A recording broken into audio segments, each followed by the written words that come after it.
বাংলাদেশের দুর্ভাগ্যগত 50-52 বছর এটা গণতন্ত্র কবে ছিল বাংলাদেশে? ছিল না। গণতন্ত্রের প্র্যাকটিস কেবল এরশাদ পতনের পরে আমরা পরপর কতগুলো ভালো নির্বাচন করেছি। ভালো শুধু নির্বাচন হয়েছে, কিন্তু তার বাকিগুলি আবার যদি ওই আপনি 90-তে যান, নির্বাচন ভালো হয়েছে, শাসনটা ভালো হয় না। শাসন ভালো হয়নি, পার্লামেন্টারি শাসন ব্যবস্থা কেবল, হ্যাঁ এটাও আমি মনে করবো না যে খারাপ, ওইটা ধ্বংস হয়ে গেছে তা না, কিছুই হয়নি তা না, ওটার থেকে প্র্যাকটিস হইতে হইতে যাওয়ার দরকার ছিল। কিন্তু সেটা তো এসে 2008-এর যারা নির্বাচিত হলো তারা তো এসে সেটা তো কিল করে দিল, মৃত্যু ঘণ্টা বাজায় দিল।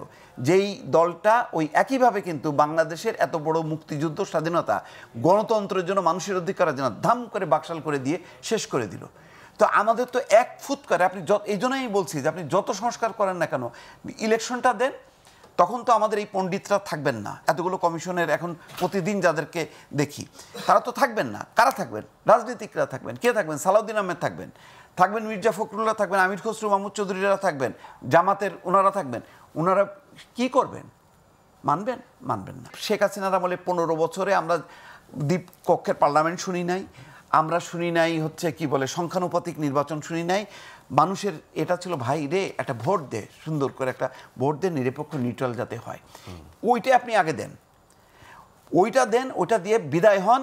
রাজনীতিবিদরা তাদের হাতে ছেড়ে দেন। আপনি যত চর্চা করবেন, ওই 2 বছর তো মইনুল আহমেদ হয়েছে, তো ওই সময় কিন্তু আপনি যদি ইতিহাস যদি আমরা আনি, কত ওই যে 4 জনের নেতাদের মান্নান ভূঁইয়ার সংস্কার প্রস্তাবগুলি আনেন, এখন যা যা আছে তার চেয়ে আমার ধারণা বেশি আছে। কেন এত এত কমিশনের দরকার হচ্ছে? আমাদের তো অসুখ একটা ছিল, একটা অসুখ, সেটা হলো ভোট না হওয়া, সঠিক ভোট না হওয়া। সেটা মানে আপনি ধরেন, আমি একটা কথা বলি, আজকে যদি 2000 লাস্ট যে দ্বাদশ জাতীয় সংসদ নির্বাচন কোনোভাবে যদি সেটা যদি নিরপেক্ষ হতো আর সেখানে যদি বিএনপি ক্ষমতায় আসতো, তাহলে বিএনপি কী করতো? তার যে 31 দফা সে যে প্রণয়ন করছিল, সেখানে কিছু সংস্কার প্রস্তাব আছে না, তো সেগুলি করতো।